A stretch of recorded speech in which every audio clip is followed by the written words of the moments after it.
lo que falta por liquidarles? Sí, el comunicado forma parte de una estrategia de medios que venimos ejecutando desde mediados del año pasado, dada cuenta de los retrasos que ha habido en la cancelación de las divisas para pagar las deudas que tenemos con los proveedores en el extranjero.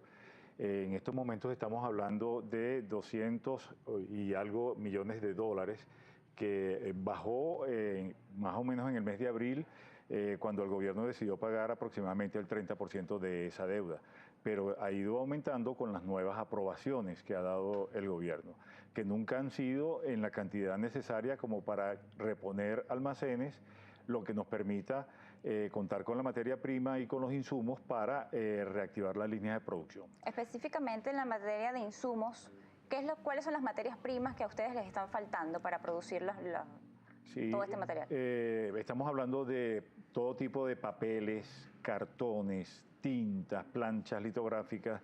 La situación es muy compleja porque de repente, o sea, no puedes producir un envoltorio, una caja, un estuche, una etiqueta si no tienes todos y cada uno de los componentes que permiten su fabricación.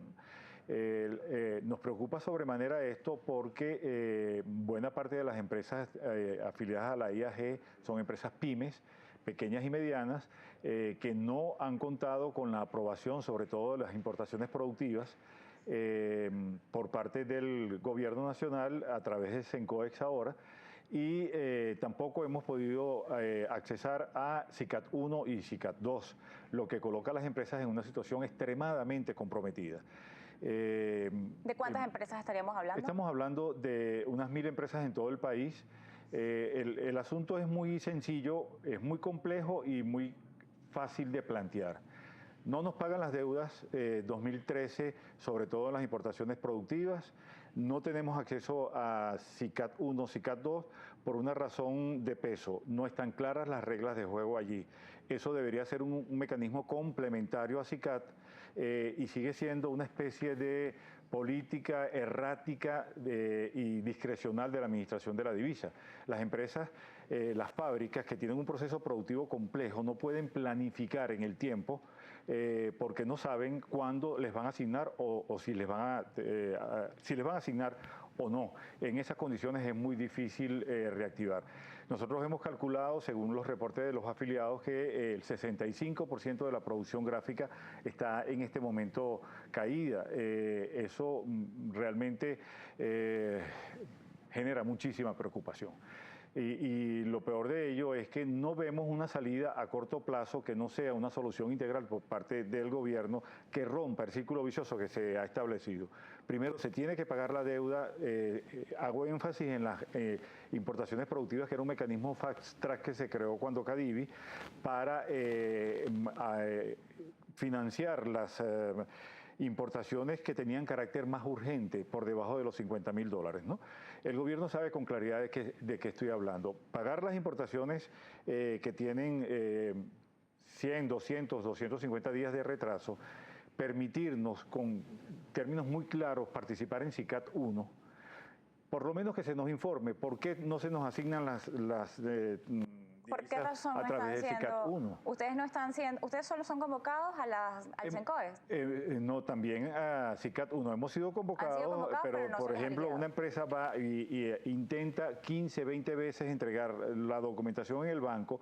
Por fin el banco les acepta unas 5 o 7 oportunidades y posiblemente ninguna de esas sea aprobada por Banco Central y tampoco se nos explica por qué no han sido aprobadas. Entonces, sentimos que el mecanismo, aparte de errático y discrecional, se ha transformado como una especie de lotería y eso no es posible producir bajo una planificación técnica con unos criterios como eso. Hasta los momentos ninguna de sus posturas para adquirir SICAD 1 ha sido liquidada de ninguna de las empresas que forman parte de la industria. Sí, algunas empresas han recibido liquidaciones, lo que genera mayores distorsiones en el mercado. En porcentaje, de las empresas que ustedes agrupan, ¿cuántas han logrado tener SICAD 1?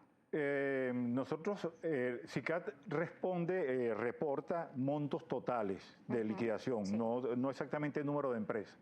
La última vez que nosotros hicimos el conteo de las últimas 4 o 6 subastas estaba por el orden de los 125 millones de dólares. Okay. Eso, para la situación que tenemos de atraso de deuda y los requerimientos de divisas para importar insumos en materia prima, es una cantidad bastante ¿Cuántos pequeña. serían los requerimientos anuales que necesita la industria? Eso es muy complejo de establecer porque depende de cuánto haya en almacenes, de cuánto sea la deuda y de cuánto sean los requerimientos de nuestros clientes, que son las otras empresas.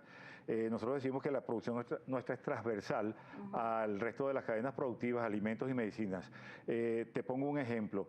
No hay posibilidades de completar el suministro o de alguna manera normalizar el suministro de medicinas, alimentos, cuidado personal, cuidados del hogar, si no hay cajas, no hay etiquetas, no hay estuches, no hay bolsas, no hay facturas, que también es un problema que tenemos ahorita, así como se han visto afectadas, por ejemplo, la impresión de libros, textos escolares para... ¿No tenemos entendido que hay problemas con los cheques? Sí, claro, porque eso se hace con un papel de seguridad, un papel especial que no se fabrica en el país como la mayoría de los papeles, y también tenemos problemas para importar eso. Mira, hace un mes hubo problemas hasta para los tickets de los cines. Tú llegabas al cine y te daban un papelito firmado a mano con un sello con el número del asiento. Por Dios, ¿a dónde vamos a llegar?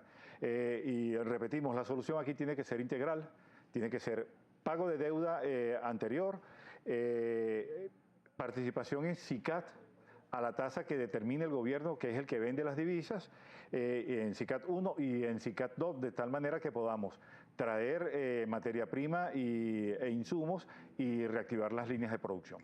Ahora, le pregunto, en el sector, ustedes dicen que ha caído la manufactura por lo menos en 65%. Eso es grave. ¿Cuánto tienen ustedes para operar en lo que resta del año? ¿Hasta cuándo les llegan las materias primas que tienen para poder solventar y poder imprimir todo este tipo de materiales a los que ustedes se dedican? Eso depende de en lo que se esté trabajando, del insumo que se esté fabricando. Nosotros tenemos reportes de algunas empresas afiliadas que tienen almacén para 3 semanas, para un mes. El problema es que a lo mejor tienen suficiente papel, pero no tienen tinta o no tienen planchas. Se ha dado aquí una situación un poco de casa de vecindad, es decir, llamo al vecino, colega, impresor, para que me preste un producto que necesito para imprimir y atender las necesidades de este determinado cliente. Entonces, bajo una política en la que los pañitos calientes parecieran estar al orden del día, lo que estamos haciendo es corriendo la arruga y vislumbramos a muy corto plazo un colapso general de la industria. ¿Cuánto es un corto plazo? Un corto plazo puede ser este mismo año, también dependiendo de las decisiones que se tomen en el gobierno. Nosotros hacemos un llamado a la nueva autoridad en la materia, que es el señor Arriaza, para que nos atienda, nos permita entregar nuestra documentación, nuestra información, nuestra experiencia, de tal manera que podamos seguir garantizando la producción y por ende seguir garantizando el empleo que nosotros generamos, que anda en el orden de los 17.000 empleados, trabajadores en todo el país, amparados por un buen contrato colectivo y que están viendo en peligro su situación laboral por toda la complejidad del problema que tenemos encima. Muchísimas gracias por habernos acompañado la tarde de hoy. Muy amable. Fue Edgar Fiol. Bueno, le tenemos que despedirnos. De esta manera hemos llegado al final de la emisión de Noticias Globovisión Economía por el día de hoy. Recuerden, pueden escribirnos a @economía_gb o @mmartinez_gb. Tengan todos una feliz tarde.